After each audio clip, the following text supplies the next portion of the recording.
संयोग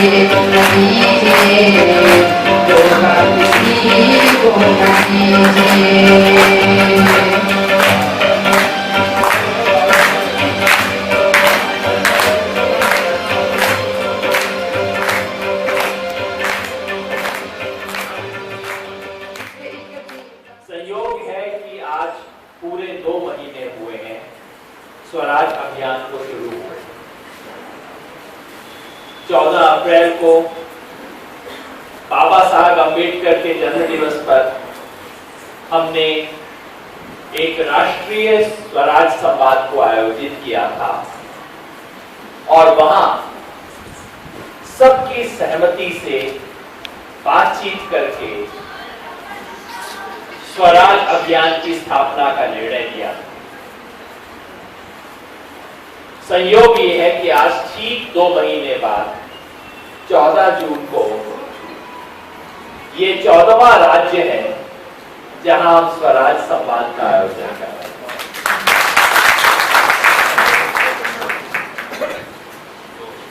इन 14 राज्यों में जहां हमारे संयोजक प्रोफेसर आनंद कुमार, प्रशांत जी और मुझे जाने का सौभाग्य मिला है, हमने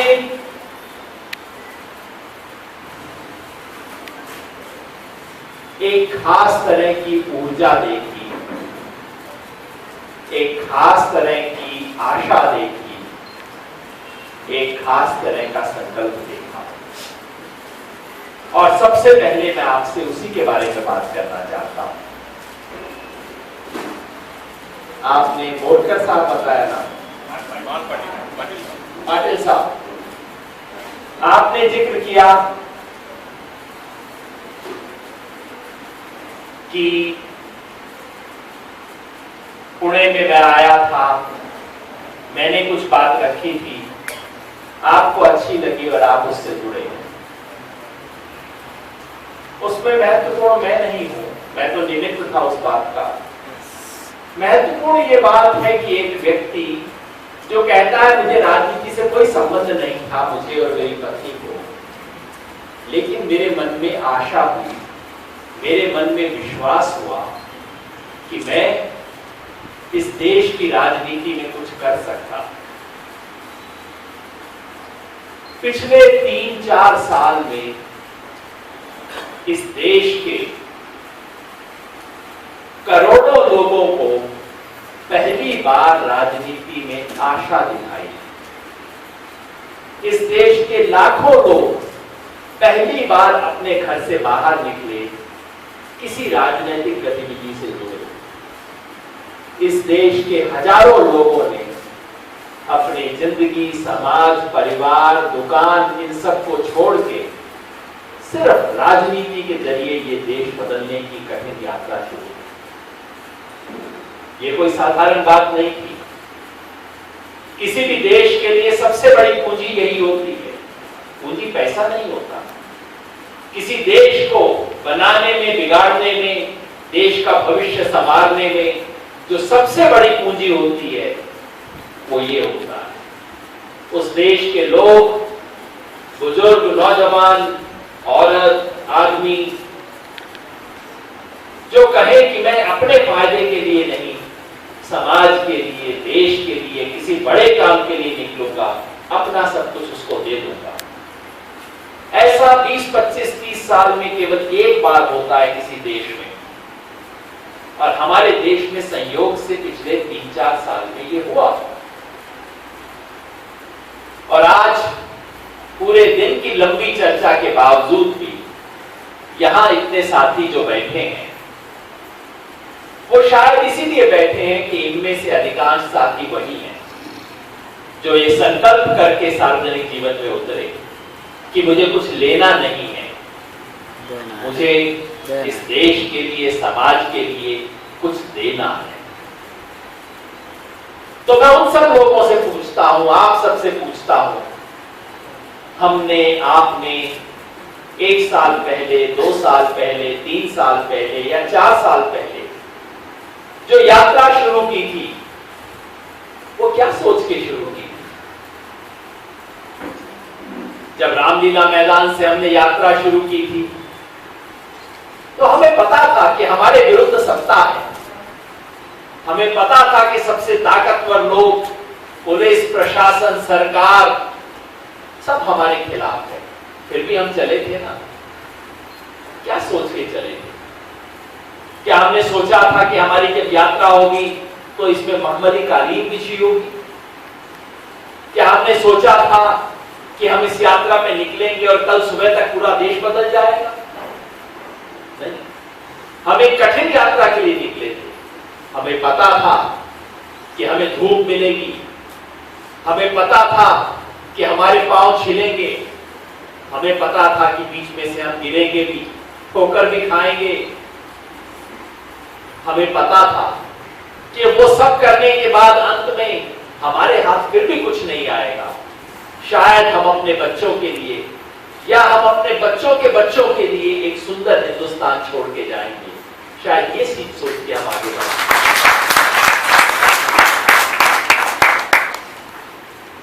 तो फिर क्या हुआ? ऐसा क्या हुआ कि वो यात्रा की कहानी अब हम पास्ट टेंस में कहने लगे? ऐसा हुआ था, ऐसा सोचा था, मैंने ऐसी उम्मीद की थी। क्यों? क्या हुआ? क्या हमारा संकल्प इतना भी बड़ा नहीं था कि एक ठोकर खाने के बाद हम उठ सके? ये पिछले 7-8 दिन से जो हम तोमर जी का किस्सा सुन रहे हैं, क्या है? ये उस लंबी यात्रा के दौरान पड़ा हुआ रास्ते में इतना छोटा सा पत्थर है। उतने छोटे से पत्थर के ऊपर हम जाके खड़े हो जाएंगे, यात्रा में आगे नहीं जाऊंगा, पत्थर आ गया है रास्ते में। गुस्सा आएगा तो हम पांव से ठोकर मार के उसे साइड में कर देंगे, या ज्यादा हुआ तो उठा के उसको साइड में रख देंगे और यात्रा पे आगे बढ़ जाएंगे। यही करेंगे ना। अगर हमारी यात्रा में संकल्प है, मेरी बहन की शादी होनी है, गांव में किसी का देहांत हुआ है, वहां पहुंचना है, मैं जा रहा हूं, रास्ते में बारिश हो जाती है, तो क्या करूंगा? आगे बढ़ूंगा। ज्यादा बुरे से बुरा क्या हो सकता है कि कोई ड्राइवर मेरी गाड़ी लेके भाग जाएगा। लेकिन अगर बहन की शादी होनी है तो मैं ये नहीं कहूंगा आप क्या करूं, ड्राइवर तो गाड़ी लेके भाग गया, कितना गंदा ड्राइवर था, ये नहीं कहूंगा। मैं ढूंढूंगा, रास्ता ढूंढूंगा, किसी को रोकूंगा, कुछ करूंगा, कुछ नहीं मिला तो रात में अकेले पैदल चल दूंगा अपने गांव के लिए, क्योंकि बहन की शादी। अगर हमारा संकल्प गहरा है तो हम खड़े होकर शिकायत नहीं करते। दोस्तों, आज से 3-4 साल पहले इस कठिन रास्ते पे चलने वाले अपने सहयात्रियों को, अपने हमसफर लोगों को मैं यही कहना चाहता हूं कि शिकायत करना, गिले शिकवे करना, दुख व्यक्त करना, ये वो लोग करते हैं जो इतिहास में हारे हुए लोग होते हैं। आप और हम हारे नहीं हैं, हम जीते हैं, हम जीते हैं।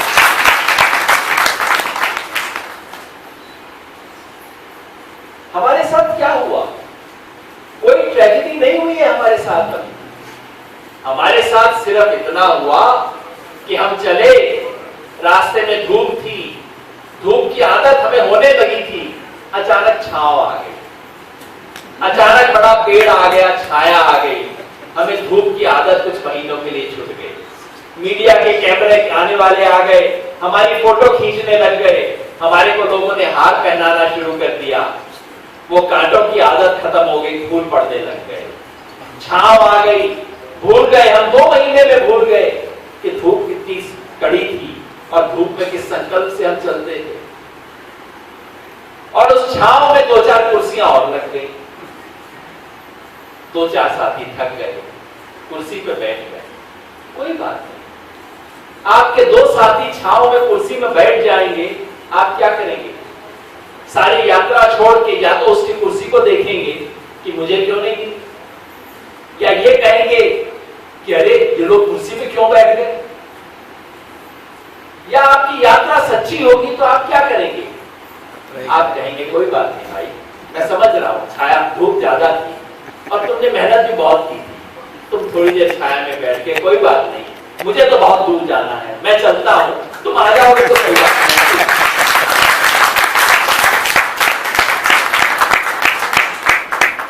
ये स्वराज संकल्प, स्वराज अभियान और कुछ नहीं है, बस उसी यात्रा का नाम है।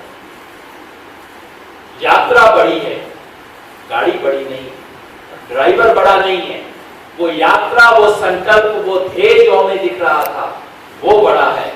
उस रास्ते पे हमें तो चलते जाना है। और अब जब हम निकले हैं उस छाया से बाहर, कम से कम अब गलतफहमी नहीं होनी चाहिए। अब ये सोच के ना निकले कि अगले 100 मीटर पे फिर अच्छी सी छाया आ जाएगी, हो सकता है कुछ कुर्सियां पड़ी हो, इस बार तो खाली मिलेगी कुर्सियां, ये ना सोच के चले। इस बार ये संकल्प करके चले कि कोहनियां छिलेंगी, घुटने छिलेंगे, तकलीफ होगी, धूप होगी, दिक्कत होगी, और शायद अंत में हमें कुछ नहीं मिलेगा।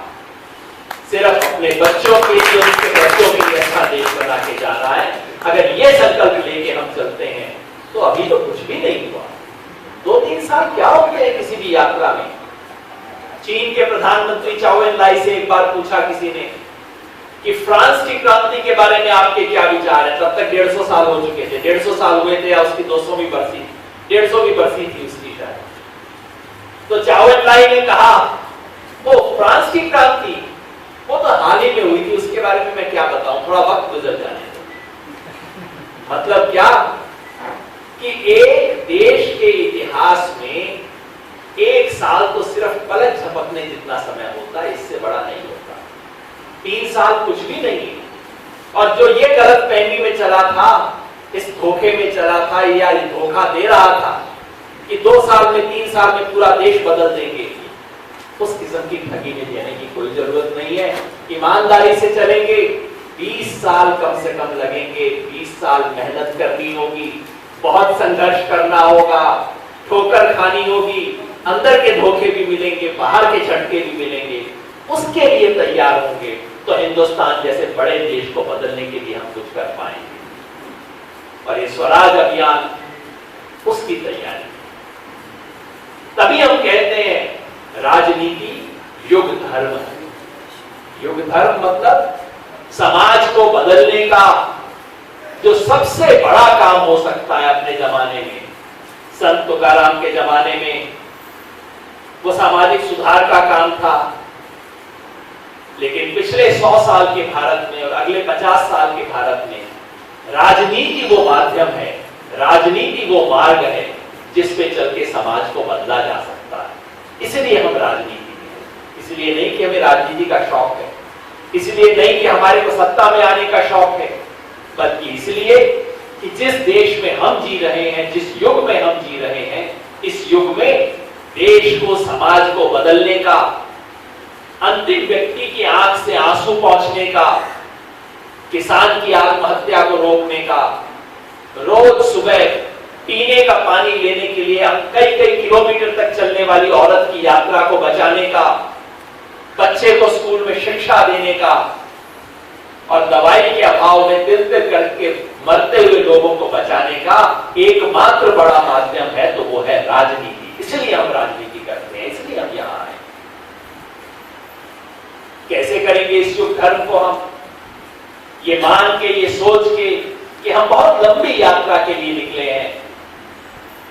उस लंबी यात्रा को हम किस तरह निभाएंगे, उसके क्या हिस्से होंगे? आनंद जी ने इशारा किया उसका। इस राजनीति के कम से कम 5 हिस्से हैं, 5 काम हमें करने होंगे। पहला काम सत्ता की राजनीति है, चुनाव लड़ना है, सरकार बनाना, बदलना है। बिल्कुल अच्छा काम है, करना चाहिए।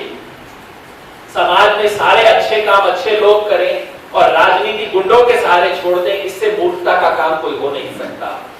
सत्ता को बदलना, पार्टी बनाना, चुनाव लड़ना, सत्ता बदलाव में दखल देना, ये सब शुभ काम है, ये सब धर्म का काम है, ये सब वाजिब काम है, ये जरूर होना चाहिए। लेकिन एक बात कह देता हूं, जैसे आनंद जी ने कहा, चुनाव की राजनीति में एक पांव देना ठीक है, दोनों पांव जिस बात दिए चुनाव की राजनीति में, तो फिसल जाओ। ये बस में होता है ना, बस बड़ी तेज चल रही होती है तो आप स्वाभाविक रूप से अपने पांव थोड़ा खोल लेते हो, क्योंकि पांव दोनों एक दूसरे से दूर दूर होंगे तो आप टिके रहेंगे बस के अंदर। दोनों पांव जोड़ लेंगे तो आप धनाक से जाके गिरेंगे। चुनाव की राजनीति का यही है, एक पांव जरूर रखना है चुनाव की राजनीति में, क्योंकि आप सत्ता को गुंडों के हाथ में नहीं सौंप सकते, लेकिन दोनों पांव कभी नहीं रखना है, नहीं तो आप उसमें शामिल हो जाओगे। यही दिक्कत हुई हमारे पिछले 3 साल का, यही एक सबक है और ज्यादा सबक नहीं। दोनों पांव नहीं रखने इसमें, तो एक पांव जरूर रखना है। सत्ता की राजनीति एक पक्ष है, दूसरा काम है राजनीति का आंदोलन, संघर्ष। संघर्ष के बिना राजनीति अधूरी है। जो राजनीति संघर्ष नहीं कर सकती वो राजनीति अन्याय के विरुद्ध लड़ नहीं सकती, और जो अन्याय के विरुद्ध नहीं लड़ सकती वो राजनीति करने का कोई मतलब नहीं है। तो संघर्ष करना है। आजकल ये काम हमने आंदोलनों को दे दिया है, आंदोलन वाले बेचारे 24 घंटा संघर्ष ही करते रह जाते हैं, वो भी थोड़ा असंतुलित हो जाते हैं केवल संघर्ष कर करके। तीसरा काम समाज सुधार का, समाज में सुधार करना। जैसे हमारे साथी लातूर के हैं, आपने किसानी का नया मॉडल बनाया है। आमतौर पे ऐसे काम एनजीओ किया करते हैं, लेकिन मुझे खुशी है कि इन्होंने राजनीति के जरिए काम किया है, क्योंकि ऐसे प्रयोग करना, समाज में कंस्ट्रक्टिव काम करना, रचनात्मक काम करना जो महात्मा गांधी ने शुरू किए थे, वो सब काम करना राजनीति का अनिवार्य अंग है। हमने इस काम को आजकल सिर्फ एनजीओ को छोड़ दिया है। मैं नहीं जानता आपकी एनजीओ के बारे में क्या राय है। मेरी राय, माफ कीजिएगा, ये है कि उनमें से कम आधे सिर्फ दुकान है, पैसा कमाने की दुकान है, वो कोई समाज सुधार का जरिया नहीं। तो खाली एनजीओ को नहीं सौंपना चाहिए, ये काम भी आपको करना होगा। चौथा काम है विचार बनाने का। विचार निर्माण इस देश में राजनीति का काम है। पिछले 100 साल से भारत में कोई एक भी नया विचार किसी यूनिवर्सिटी कॉलेज से नहीं आया है। सारे नए और बड़े विचार राजनीति से आए हैं, संघर्ष से आए हैं, आंदोलन से आए हैं। किन्हें हम याद करते हैं? फुले, अंबेडकर, गांधी, लोहिया, जयप्रकाश, कौन थे लोग यूनिवर्सिटी प्रोफेसर थे क्या इनमें से कोई भी? सारे विचार, बड़े विचार, सुंदर गीत, प्रेम के गीत भी राजनीति से निकले। तो राजनीति इस देश में विचार निर्माण का केंद्र है। इसको आजकल हमने यूनिवर्सिटी के हाथ में सौंप दिया है। यूनिवर्सिटी के मास्टर को, बेचारे को आंसर स्क्रिप्ट को मार्क करने से फुर्सत नहीं है, वो अपना कैरियर बनाता रहता है। विचार देने का काम यूनिवर्सिटी नहीं कर सकती इस देश के अंदर, ये राजनीति को करना है। और पांचवा काम चरित्र निर्माण का। बाहर की दुनिया और अंदर की दुनिया में संबंध बनाने का काम, ये चरित्र निर्माण का काम भी इस देश में राजनीति का काम है। दुर्भाग्य से ये काम आजकल हमने बाबा लोगों को दे रखा है, संत बाबा लोगों को दे रखा है, जिसमें से एक आधे का जिक्र हुआ था। इनमें से कई सच्चे भी हैं, मैं हर एक पे आक्षेप नहीं कर रहा, लेकिन कम से कम आधे तो इसमें भी ढोंगी और पाखंडी, वो भी बिजनेस कर रहे हैं। अगर हमें राजनीति करनी है तो ये आउटसोर्स नहीं करने होंगे काम, ठेके पे नहीं देने इन सबको। अगर राजनीति युग धर्म है, अगर हमें देश बदलने के लिए राजनीति करनी है तो हमें सत्ता की राजनीति करनी होगी, चुनाव लड़ने होंगे, हमें संघर्ष करना होगा, समाज के लिए समाज सुधार के काम करने होंगे, अंधविश्वास के खिलाफ लड़ना होगा, विचार बनाना होगा और चरित्र निर्माण का काम करना होगा। इन पांचों अर्थ में जब हम राजनीति करेंगे तो वो संपूर्ण राजनीति होगी, उसमें हम फिसलेंगे नहीं, धोखा नहीं खाएंगे, और वो राजनीति ऐसी राजनीति होगी जिसमें आखिर में आके आप प्रश्न ही नहीं पूछेंगे कि मुझे क्या मिला, क्योंकि उस राजनीति में हर कदम आपको खुशी देगा। आप आगे बढ़ के ये नहीं पूछेंगे कौन सी कुर्सी, ये कुर्सी, वो कुर्सी आपको दिखनी बंद हो जाएंगी।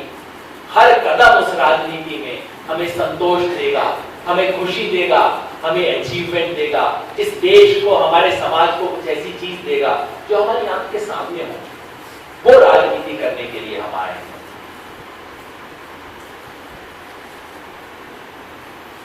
इस सब के साथ कैसे कर पाएंगे ये राजनीति? हमें अपने लिए मर्यादा बनानी हो। पिछले 2-3 साल के क्या सबक है हमारे? सबक ये है कि इस देश की राजनीति में काफी कुछ सुंदर किया जा सकता है। याद रखिए दोस्तों, पिछले 1-2 महीनों से मैं देखता हूं हमारे दोस्तों की आवाज में बहुत कड़वाहट आ गई है, बहुत नेगेटिव चीज आ गई है। इतना सब कुछ किया लेकिन क्या हुआ? नहीं दोस्तों, ऐसा नहीं है। क्या हुआ? पहली बार हमें पता लगा कि इस देश के लाखों करोड़ों युवा लोग इस देश के लिए कुछ देना चाहते हैं। हम तो भूल गए थे कि इस देश में इतने आइडियलिस्ट लोग हैं। ये कोई छोटी बात है, इतनी बड़ी उपलब्धि हासिल हुई है। हमें महसूस हुआ कि इस देश की जनता भी यदि उसको एक ठीक विकल्प दिया जाए तो जनता दोनों हाथों से गले लगाने को तैयार है। ये कोई छोटी बात है। हमें पता लगा कि बड़े बड़े पैसा, बड़े बड़े बाहुबल वाली पार्टियों के खिलाफ बिना पैसे वाले लोग खड़े हो सकते हैं, लड़ सकते हैं और उन्हें हरा के दिखा सकते हैं। ये तो लोकतंत्र के लिए भव्य चीज है, जश्न है, त्योहार है। तो साथ में हमने ये भी सीखा कि जब डॉक्टर किसी इंफेक्शन वाले वार्ड में जाते हैं ना, इंफेक्शन फैल जाता है शहर में, तो कभी कभी खबर आती है छोटी सी कि इंफेक्शन वार्ड में काम करने वाले डॉक्टर भी बीमार हो गए, उनको भी इंफेक्शन लग गया। यही हुआ हमारे को 2 साल में। हम राजनीति के इंफेक्शन वार्ड में गए थे, इनकी छूत की बीमारी को ठीक करने गए थे। कई मरीज ठीक भी कर दिए हमने। थोड़ी सी बीमारी हमें भी लग गई। क्या बीमारी लग गई? एक तो इस देश में व्यक्ति पूजा की जो बीमारी है, हर चीज में व्यक्ति की पूजा, हर जगह देखो फोटो, एक बड़ा राष्ट्रीय नेता, राज्य का नेता, राज्य के नेता के साथ 3 और उसके छोटे नेता और नीचे 10 चमचे, उनकी तस्वीरें सारी तरफ हमारे सामाजिक जीवन में छाई हुई है। ये तो अश्लीलता है। जब ऐसी चीजें बार बार होती हैं, मैं कहता हूं दोस्तों, कम से कम इतना तो इंतजार कर लो कि मैं मर जाऊं, उसके बाद कोई मुझे याद कर ले। अपनी मौत का तो इंतजार कर लो। हो सकता है अगर अच्छा काम आपने किया हो तो आपकी मौत के बाद कोई आपको याद नहीं करे। हो सकता है आपकी तस्वीर लगा ले, और वो जो तस्वीर लगेगी आपकी मौत के बाद वो सुंदर क्योंकि वो कोई मन से लगाएगा, क्योंकि आप उसको देने की स्थिति में कुछ नहीं होंगे उसके बाद। अपने जीते जी अपनी तस्वीरें लगवाना, अपनी मूर्ति लगवाना, ये तो अश्लीलता है।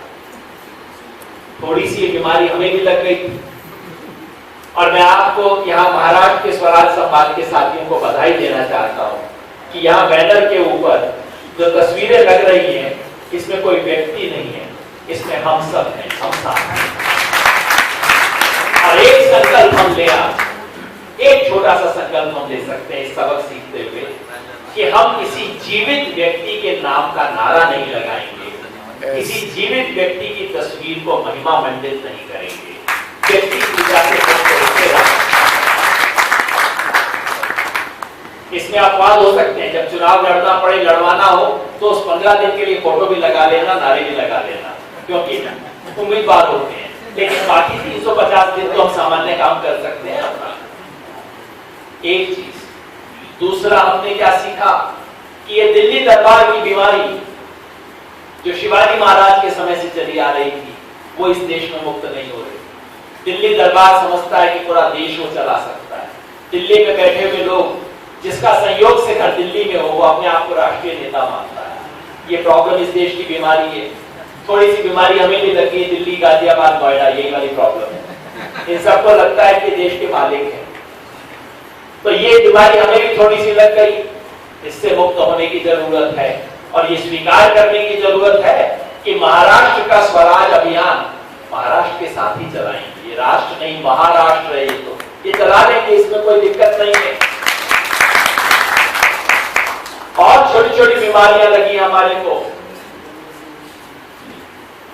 ये सब बीमारियों से हमें पार पानी होगी, तभी हम इस राजनीति के काबिल बनेंगे, तभी हम इस राजनीति को उस तरह से कर पाएंगे। दोस्तों,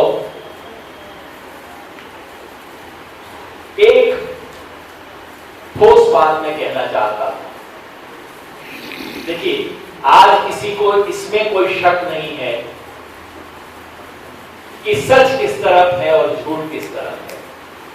और अगर किसी को शक है तो उसे रहने दीजिए, उसमें कोई बात नहीं। किसी की अगर आंख देख नहीं पा रही है कि सच कहाँ है तो कोई बात नहीं। आज लोगों के मन में सवाल है तो वो ये है कि ऊर्जा किस तरफ है। लोग कहते हैं कि भाई ये लोग तो सही है, जो हुआ है वो तो गलत हुआ, लेकिन क्या ये लोग कुछ कर पाएंगे? क्या ये लोग जोड़ पाएंगे? क्या ये लोग सफल हो पाएंगे? यानी कि इस कमरे में बैठे हुए सब लोगों की क्षमता पे बाहर वालों को विश्वास नहीं है। इस कमरे में जो लोग बैठे हैं उसकी ईमानदारी पे विश्वास है, पर हमारी ऊर्जा पे विश्वास नहीं।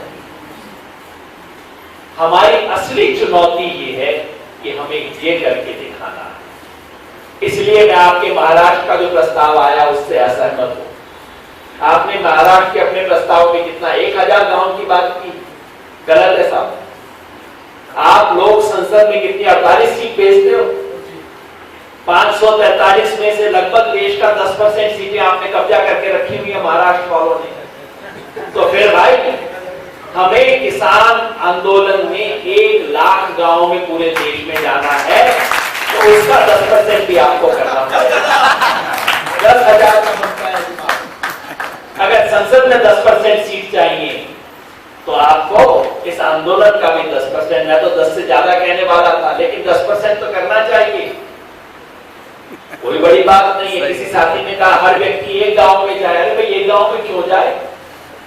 1 महीना बाकी है, 1.5 महीना, 6 हफ्ते बाकी है। अगर हम इस अभियान के बारे में गंभीर हैं तो हम एक दिन एक गांव में क्यों नहीं जा सकते? जो साथी गंभीरता से काम करना चाहता है, अगले 6 हफ्ते में छुट्टियां लेके भी, गर्मी का ख्याल करके भी, रिश्तेदारी में जाना उसको भी सोच के भी 25 गांव में तो हम जा सकते हैं आने वाले 35 दिन में। 45 दिन है एक्चुअली हमारे पास। 45 दिन में 25 गांव में तो जा सकते हैं। और अगर 25 गांव में जाएं तो 400 लोग 10,000 गांव पूरा कर लेंगे। यानी कि जितने लोग इस वक्त भी शाम को इस कमरे में बैठे हुए हैं, ये लोग 10,000 गांव में जा सकते हैं अगर संकल्प ले लें। और मैं मान के चल रहा हूं कि स्वराज अभियान के साथ जुड़े हुए लोग सिर्फ वो नहीं है जो इस कमरे में बैठे हुए हैं, बहुत बहुत लोग हैं जो भी हमारे से जुड़े हुए हैं। तो हमें बड़ा संकल्प लेना है। और मैं इसके बारे में सिर्फ बात करके अपनी बात खत्म करूंगा। आज से लेके 31 जुलाई तक अगले 6 हफ्ते में हमने जय किसान आंदोलन के तहत निश्चय किया है कि हम देश के किसान के साथ संवाद करेंगे। आज देश की तमाम पार्टियां रैली कर रही हैं दिल्ली में, लेकिन दरअसल किसान के पास कोई जा नहीं रहा, किसान को समझा नहीं रहा।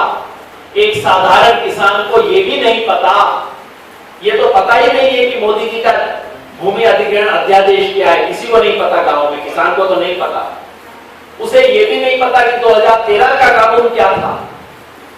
आप किसान को कह रहे हो कि आपको जो फायदे मिले वो छिन गए हैं, किसान को तो ये भी नहीं पता कि उसको फायदे मिले क्या थे 2013 में, वो तो उसके पास पहुंचे ही नहीं है।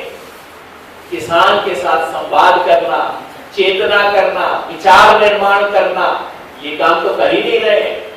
तो अगले 6 हफ्ते तक हमें ये काम करना है, गांव गांव जाके किसानों से बात करनी है। और किसान का मुद्दा सिर्फ गांव वालों का मुद्दा नहीं है। इस किसान अभियान के तहत, जय किसान आंदोलन के तहत हम शहरी लोगों को भी गांव ले जाना चाहते हैं, यूनिवर्सिटी कॉलेज में पढ़ने वाले विद्यार्थियों को भी गांव ले जाना चाहते हैं, क्योंकि ये संकट, किसानी का संकट सिर्फ गांव और किसान का संकट नहीं है, ये भारत का संकट है, भारत के हर नागरिक का संकट है। हमें उससे जोड़ना है। तो अगले 6 हफ्ते में हम तमाम गांवों में जाएंगे, लोगों के पास पर्चे लेके जाएंगे, उन्हें समझाएंगे और गांव में जाके एक अपील करेंगे, क्या कि आप एक कलश में, एक हांडी में, एक मिट्टी के बर्तन में हमें अपने गांव की एक मुट्ठी जमीन दे, मिट्टी, अपने खेत की मिट्टी हमारे को कुछ दो। और उनसे अनुरोध करेंगे, लोगों को जोड़ेंगे अपने साथ। और मैं आपको विश्वास दिलाता हूं, कोई गांव ऐसा नहीं होगा अगर आप उसमें जाके 2 घंटा लगाएं, 3 घंटा लगाएं और समझाएं कि क्या हो रहा है किसान के साथ। भूमि अधिग्रहण बिल के बारे में बताएं, किसान की आमदनी के बारे में बताएं, किसानों की आत्महत्या के बारे में बात करें, उन्हें कुछ बताएं और उनसे सीखें। कोई गांव ऐसा नहीं होगा जिसमें कम से कम 5 लोग ऐसा ना कहें कि अच्छा ये बात है तो मैं भी तुम्हारे साथ चलूंगा। मिलेंगे ऐसे लोग। आप वॉलंटियर कम है, गांव में वॉलंटियर ज्यादा मिल जाएंगे आपको, पर पहला और मुश्किल कदम हमें उठाना होगा। किसी भी बड़े काम में सबसे कठिन कदम होता है पहला कदम। वो पहला कदम इस कमरे में बैठे हुए लोगों को उठाना होगा, उन्हें इसका संकल्प करना होगा। वो आगे बढ़ेंगे, जब वो आगे बढ़ेंगे तो आगे और वॉलंटियर मिलेंगे और 400 नहीं, आपके पास 4000 लोग जुड़ जाएंगे अगर आप आगे बढ़ेंगे। और उसके बाद 1 अगस्त से लेकर 10 अगस्त तक हम एक छोटी सी प्रतीकात्मक मार्च करेंगे। पंजाब से चलेंगे, पंजाब, हरियाणा, पश्चिमी उत्तर प्रदेश होते हुए दिल्ली पहुंचेंगे। इस छोटे से मार्च में 500 किलोमीटर का मार्च करेंगे, लेकिन महाराष्ट्र के लोग अपनी यात्रा निकाल के, अपना मार्च निकाल के उसको जुड़ेंगे। वो आगरा में जुड़ सकते हैं, मेरठ में जुड़ सकते हैं, सहारनपुर में, गाजियाबाद में, आप चुन लीजिए आप कहां जुड़ना चाहते हैं। कोई एक बिंदु चुन के आप भी अपना मार्च यहां से निकालिए, आप भी वहां आके जुड़िए और महाराष्ट्र के गांव-गांव से कलश लेके आपको भी आना है, मिट्टी का कलश लेके आना है और हम सब पहुंचेंगे वहां संसद के सामने और बताएंगे इस देश की संसद को कि ये देखो, ये इस देश की मिट्टी है, इस मिट्टी से इस देश की संसद बनी है। ये मिट्टी ज्यादा बड़ी है, संसद की इमारत ज्यादा बड़ी नहीं है। और इस देश के किसान की आवाज के आगे इस देश की संसद को झुकना पड़ेगा। ये सिर्फ 750 वोट के आधार पर फैसला नहीं हो सकता। 75 करोड़ लोग इसके अंदर किसानी में जुड़े हुए हैं, उनका वोट भी 750 में जोड़ना पड़ेगा आपको। ये बात बताने के लिए हम पहुंचेंगे और मैं आपको विश्वास दिलाता हूं दोस्तों, आज किसान आंदोलन बिखरा हुआ है देश में, लेकिन अगर एक बार एकजुट होकर आप लोगों ने काम कर दिया, एक बार एकजुट होकर किसान की आवाज संसद के सामने उठा दी, हिम्मत नहीं है इस देश की किसी सरकार की, किसी प्रधानमंत्री की, किसी मुख्यमंत्री की कि किसान की आवाज के सामने उसको ना कर सके। बस आवाज में दम होना चाहिए, आवाज में ईमानदारी होनी चाहिए, साफ गोई होनी चाहिए। अगर उस आवाज को आप उठाएंगे तो सबको उस आवाज के सामने झुकना पड़ेगा। आपसे बस इतना ही अनुरोध करना चाहता हूं, आपसे हाथ नहीं उठवाऊंगा, आपसे कहूंगा कि वो मिस्ड कॉल आप दोबारा करें। अब वो ठीक हो गया, बीच में नंबर गलत था, मैंने दिल्ली फोन किया, दिल्ली वालों ने नंबर ठीक कर लिया, तो अब आप दोबारा कॉल कीजिए अपना फोन लेके हाथ में। 011 तो दिल्ली का नंबर है, 011, उसके बाद 4 4, उसके बाद 6 बार 6, 666 666 और उसके बाद 2, 0 1 1 4 6 6 6 6 6 6 2। इस नंबर पे मिस्ड कॉल दीजिए और वो देते ही आप जय किसान अभियान से वॉलंटियर बन जाएंगे, आप जुड़ जाएंगे। कोई आपको फोन करेगा, आपसे पूछेगा कि आप कितना समय देंगे, और अब आपसे मैं ये आपने कर लिया हो तो अब आपसे हाथ उठा के पूछवाऊंगा कि कितने साथी हैं जो सचमुच पुणे से बाहर निकलेंगे, जो गांव में जाने के लिए तैयार हैं और इस आंदोलन में कुछ गांव में जरूर जाएंगे। वो साथी हाथ खड़ा करेंगे, मिस्ड कॉल यदि हो गया हो तो हाथ खड़ा करें, गांव में जाएंगे। जो दोनों हाथ खड़ा कर रहे हैं इसका मतलब है पूरा अपना 24 घंटा देंगे केवल इसी अभियान में। दोनों हाथ वाले सारे लोग संपर्क बाद में करें। बहुत बहुत धन्यवाद। हमने बहुत बड़ा संकल्प लिया है, बहुत लंबे काम का संकल्प लिया है और यही एक अंतिम वाक्य मैं कहना चाहता हूं। दोस्तों, महाभारत हमें बताती है कि कौरव और पांडव के युद्ध में हम जानते हैं सच किस तरफ था, झूठ किस तरफ था, लेकिन कौरवों की तरफ भी कई ईमानदार लोग थे। ऐसा होता है, दुनिया के हर बड़े युद्ध में होता है। कौरवों की सेना के अंदर कुछ ईमानदार लोग फंसे रहते हैं, उनसे झगड़ा नहीं करना, उनसे गुस्सा नहीं करना, हमें उनके ऊपर अपना दोष नहीं निकालना है। वो भी हमारे साथ आ जाएंगे या आ नहीं पा रहे हैं तो उनकी आत्मा आज भी जानती है कि सच कहां पे है। हमें अपना सारा समय उससे बर्बाद नहीं करना, हमें नकारात्मक काम नहीं करना, हमें एक छोटी लाइन को मिटाने की कोशिश नहीं करनी है, हमें एक लंबी लाइन खींचनी है। छोटी लाइन अपने आप छोटी हो जाएगी, वो वैसे ही दिन ब दिन छोटी होती जा रही है। आप उसको और छोटा करने की कोशिश करेंगे तो आप छोटे हो जाएंगे, हमें छोटा नहीं होना है, हमें लंबे सफर में निकलना है।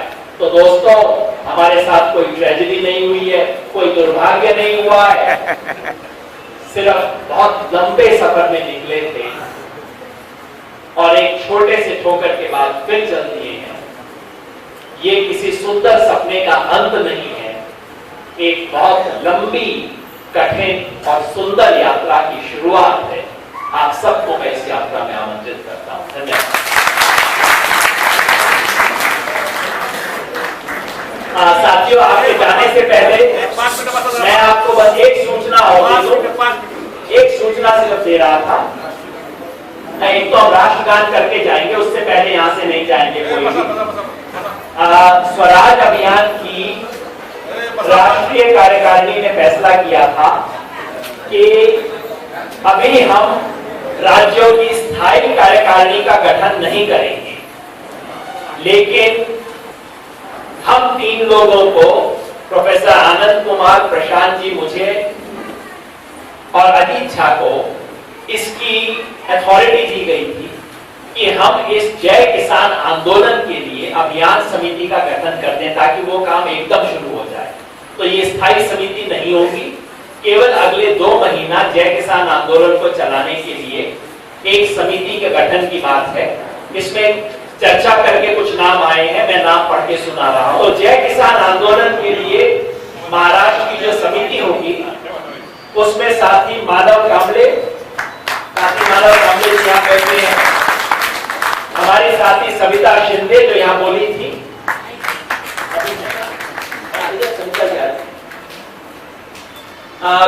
भावना वासनिक भाई नहीं है अमरावती से, रामराव यादव परभणी से, साथी सुभाष लोमटे औरंगाबाद से, खड़े हो गए, वर्धा से प्रत्युष श्रीवास्तव जी, पुणे से प्रवीण शिंदे जी, ठाणे से साथी उन्मेष, मुंबई से साथी शकील अहमद, लातूर से संदीपन बटगिरे जी और पिंपरी से हमारे साथी मारुति भापकर जी। क्योंकि ये काम एकदम शुरू करना है, इसलिए हमने एक छोटी समिति बना दी है ताकि अब ये काम एकदम शुरू हो जाए। और अगर यहाँ पे कई और इलाके रह गए हैं, मैं देख रहा हूँ अभी